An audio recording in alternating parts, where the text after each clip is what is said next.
Tyre 1 division.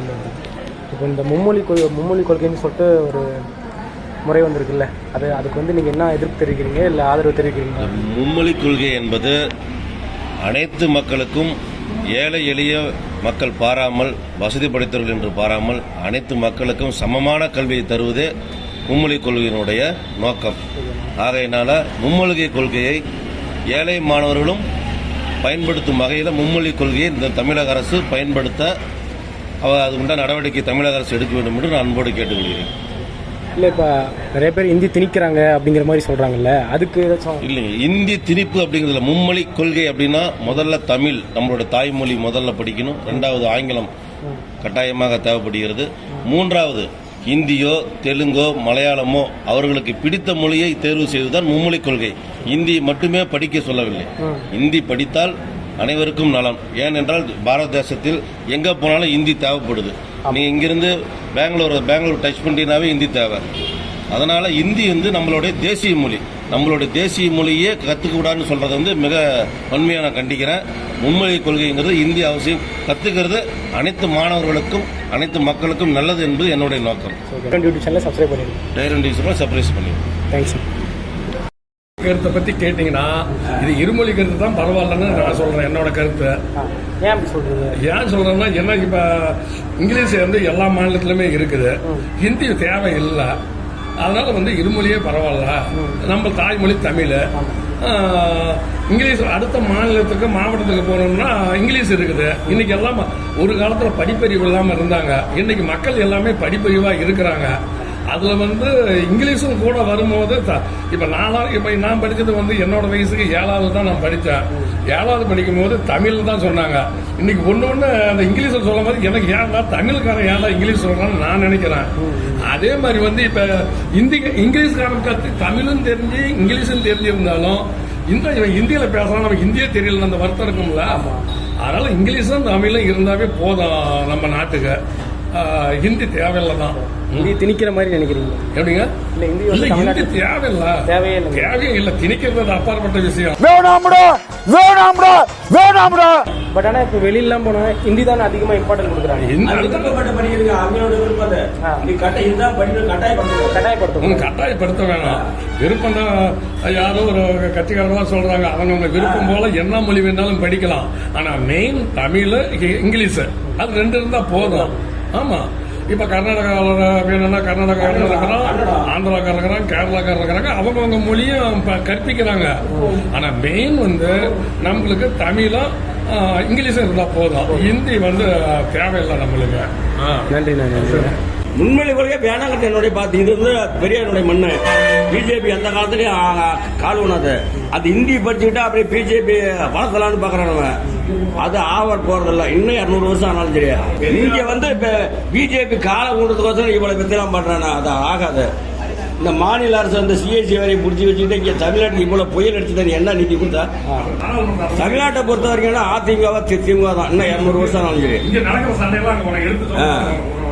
200 வருஷம் கூட ஆகட்டும். அது ஆகாத. உனக்கு அந்த ரத்தம் தான் ஓடும், எனக்கு அந்த ரத்தம் ஓடும். தமிழ்நாடு சரி, கேரளாவும் சரி. எதை தப்பி தேவை பிஜேபி ஒரு சீட்டு வரலாம். அப்படியே தவிர்க்க உன்னுடைய செல்வாக்கு வச்சு அதுல பிஜேபி ஆட்சியெல்லாம் பிடிக்க முடியாதுங்க. மற்ற மாநிலத்தில் எப்படியோ அது விட்டு கேரளாவும் தமிழ்நாடும் ஒண்ணுங்க. நீங்க வந்து மும்மொழி கொள்கை வேணாம் வேண்டியதே இல்லைங்கிறேன். தேவையா இருக்குது. நன்றிண்ணா. என்னோட கருத்து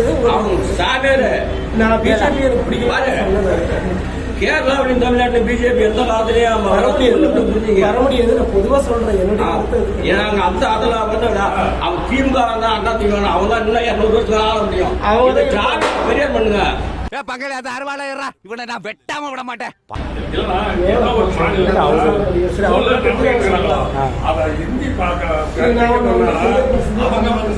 தமிழ்நாட்டில் வந்து ஒவ்வொரு ஸ்கூலுக்கும் இந்த பெயிண்டிங் தான் இருக்குது. அந்த மாநிலத்தில் அந்த பெயிண்ட் அடிச்சு வச்சிருந்தாங்களாம். இவங்க ஹிந்தி கற்கிறதுனால அந்த பெயிண்ட் எடுத்துட்டு இந்த காவி கரை இதே மாதிரி வந்து அடிச்சு வச்சிருக்கிறாங்களாம். அப்பனா அதுல இருந்து என்ன தெரியுது? நீ அவங்களுடைய காவியை வந்து இதுலயும் வந்து இணைக்கிற மாதிரி தான் செஞ்சுக்கிட்டு இருக்கிறாங்க. நீ மத்திய கவர்மெண்ட் ஆட்சி ஆள் உனக்கு வேணாம்னு சொல்லுறான்.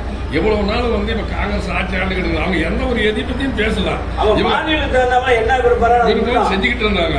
ஆனா இப்ப இவங்க பண்ற கொடுமையும் அட்டுவலியமும் இப்ப வந்து இவ்வளவு பணத்தை வந்து புறக்கணிச்சுக்கிட்டு எந்த நேரத்துல வந்து இவங்க நம்ம 39 எம்பி இருக்கிறாங்க. 39 எம்பி இருந்து சும்மா எம்பி மாதிரி அவங்களை பூரா தரக்குறவங்க இந்த இங்க நிதி அமைச்சர் நீதா செய்வாங்க. அந்த பொம்பளை எதுக்கு இருந்து வந்த நீ தமிழ்நாட்டுக்காரி தான் பிஜேபியோட ஆதரவு நீ இருந்தாலும் அந்த உறவை விட்டு கொடுக்கக்கூடாது. தப்பு.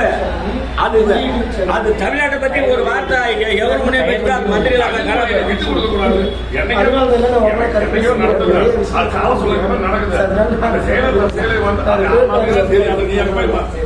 இங்க இருக்கிற விஷயங்களை வந்து நீ பாராளுமன்றம் எடுத்து சொல்ற அது உனக்கு அசிங்கம் இல்லை கிடையாதா? சிரிக்கிறானி வெக்கமா இல்ல? அன்னைக்கு கால சூழ்நிலைக்கு அது நடந்தது. அதுக்கு உண்டான அறிவார்த்தை அன்னைக்கு செஞ்சிருப்பாங்க. அதை நீ உடனே போய் எடுத்து சொல்ல சொன்னாங்களா பாராளுமன்றத்துல? ஜெயலலிதா சேலை வந்து ஒருவனுக்கு யாருன்னு தெரியும், உனக்கு தெரியல, நீ மூடிக்கிட்டு அப்படி இருக்க வேண்டியதுதான். அதை வந்து உன்னை பாராளுமன்ற இந்திய லெவல்ல வந்து உன்னை அதை எடுத்து சொல்லுங்கிற அவசியம் கிடையாது. ஒரு பாவாடை கல்வி ஒரு ஜாக்கி கல்வி அதெல்லாம் அதெல்லாம் பேசக்கூடாது. தப்பு இல்ல, தப்பு தப்பு தப்பு தப்பு தப்பு தப்பு தப்பு. நீ வந்து வேற நாள் நிதி அமைச்சராக தான் அதை பேசலாம். நீ இந்தியாவுல தமிழ்நாட்டுல இருந்து போய் ஒரு நிதி அமைச்சராக கிடைச்சி கொடுத்துருக்காங்க. அதையும் வந்து பாரம்பரியமா நீ செய்ய உன்னை வேணாம்னு சொல்லலாம். அது இங்க இருக்கிறத வந்து நீ வந்து அவங்ககிட்ட என்னமோ தலைநாட்டு கொல்லியாங்கிற மாதிரி நீ தமிழ்நாட்டுல இருந்து தமிழ்நாட்டு பிரச்சனை வந்து அங்கங்க எடுத்து சொன்னா அது என்ன அர்த்தம்? ஒரு மரியாதைன்னு ஒன்று இருக்குதுன்னா அவனும் இல்லாம சரி நிதி கூட கொடுக்க வேணாம், ஒரு புறக்கணித்தாலும் இந்த மறுபடி தருவாங்க நினைச்சுக்கிட்டு இருக்கிறாங்க. அதையவே இவங்க வந்து அவங்க கூட சேர்ந்து இந்த அம்மாலும் ஒரு நிதியை கொடுக்க மாட்டேங்கிறாங்க. எப்படி இன்னைக்கு அவங்களும் சும்மா தான் சொல்றாங்க. நிதி வந்து என்ன ஜிஎஸ்டி எங்க பணம், தமிழ்நாடு பணம் ஜிஎஸ்டி உனக்கு அதைத்தான் நீ கொடுக்குற, அந்த வரி பணத்தை தான் கொடுக்குற. ஒன்னும் நீ புதுசா ஒன்னும் தமிழ்நாட்டுக்குன்னு கொடுன்னு உனக்கு கெஞ்சல அவங்க. இப்ப இவங்க என்ன கேட்டா தமிழ்நாடு கவர்மெண்ட்டும் சரியில்லை, ஜிஎஸ்டி வந்து நீ மாநில ஜிஎஸ்டி விட்டு எடு, மத்திய ஜிஎஸ்டி நீ எடுக்க வேணாம் அப்படின்னு சொன்னாங்க. அப்ப அவங்க என்ன பண்ணுவாங்க? நம்மளோட இப்ப ஒரு சேமிப்பு மாதிரி போட்டு நம்ம இன்னைக்கு நம்ம குடும்ப செலவு எவ்வளவு இருந்தாலும் செலவாகும் அப்படின்னு பேங்க்ல போடுறாங்க. இல்லைன்னா கிராமத்து பொம்பளைக்கு என்ன பண்றாங்க, ஒரு உண்டியல் மாதிரி வச்சிருக்கிறாங்க, அது ஒரு தேவைக்கு ஆகும் அப்படின்னு. அது மாதிரி தானே ஜிஎஸ்டி இந்த சிறுக சிறுக பிடிச்சி வச்சிருந்தா வருஷத்துல ஒரு நாளைக்கு எவ்வளவோ ஒரு ஃபண்டு மாதிரி ஒதுக்குனா ஒரு புயல ஒரு ஏதோ ஒண்ணு நிவாரணம் அதுதானே உனக்கு கொடுக்க சொல்றாங்க. நீ கொடுத்துட்டு போக வேண்டியதானே. அது என்னன்னாலும் இங்க தமிழ்நாடு கவர்மெண்ட் சரியில்லை. நீ ஜிஎஸ்டி நான் மாநிலத்தோட நான் ஜிஎஸ்டி எடுத்துக்கிறேன், மத்தியில் நடக்கிற ஜிஎஸ்டி நீ எடுக்க வேணாம். இந்த மாதிரி வந்து யார் விட்டு போனா யாரு கஷ்டப்படுறது, யாரு உழைக்கிறது, யாரு எடுத்துட்டு போய் நீ எனக்கு தரமாட்டேன்னு சொல்லி அதிகாரத்தை பயன்படுத்தி வச்சுக்கிட்டு இருக்கிறீங்க. நான் நாங்கள் கைரன் யூடியூப் சேனல்லேருந்து வரணும். இப்போ மும்மொழி கொள்கைன்னு சொல்லிட்டு ஒன்று அமல்படுத்த போகிறாங்கல்ல, அதை பற்றி நீங்கள் என்ன நினைக்கிறீங்க? இல்லை படித்தா பரவாயில்லண்ணா, பட் ஆனால் இருந்தாலும் ஹிந்தியை வந்து திணிக்கிற மாதிரி அப்படின்னு சொல்கிறாங்க. அது அதான் உங்களோட கருத்து என்ன? அது வந்து வந்தால் நல்லா இருக்குமா இல்லை எப்படி? ஹிந்தி ஆதிக்க எழுத்து வந்து தப்பு தான், ஆனால் படித்தா நல்லா இருக்கும். ரெண்டு நகரையும் சொல்ற மாதிரி அவ்வளோதான். இங்க பார், ஒன்று சாலையில் அந்த ஓரத்தில் நில்லு, இல்லை இந்த ஓரத்தில் நில்லு. நீ நடுவான நின்னா லாரி அடிச்சு செத்து போயிடுவாங்க. எதிர்காலம் இருக்குது, ஆனால் அது ஆதிக்கம் செலுத்தக்கூடாது. ஹிந்தி தான் படிக்க சொன்னது. எவன் படித்தான்? நம்ம இந்த வரைக்கும் ஹிந்தி படிக்க சொன்னது யார்ப்பா படித்தா? ஜெயலலிதா அம்மா சொன்னாங்க. ஜெயலலிதா அம்மாலாம் சொல்லல, ஹிந்தியெல்லாம் படிக்க சொல்லல. ஐயோ பாவம், அவரே கன்ஃபியூஸ் ஆயிட்டாரு. அந்த அம்மாலாம் சொல்லல. அப்புறம் யாரும் சொல்றீங்க இது வரைக்கும்? ஆனால் அந்த அம்மா அருமையாக மக்களை பண்ணிட்டு நல்லா இருந்துச்சு. இல்லைன்னா சொல்லலாம். அம்மாவை குறை சொல்றதுக்கு நம்ம கட்சி எதிர்கட்சியாங்களோ அம்மாவை குறை சொல்றதுக்கு நம்மளுக்கு இது தகுதி இல்லை.